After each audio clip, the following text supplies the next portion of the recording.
We are recycling plastic and glass bottles at Big Y in Amherst, Massachusetts. So we get started. See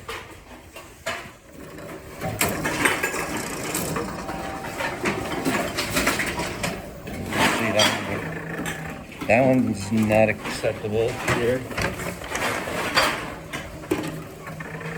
Not accepted. Oh, Coke Zero. That's what my mom likes.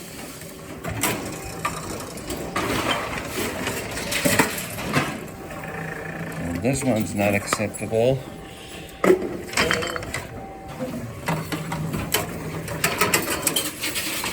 Whoa, very breakable.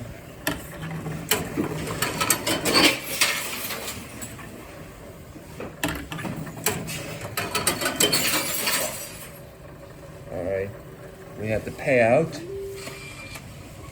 And receipts are coming.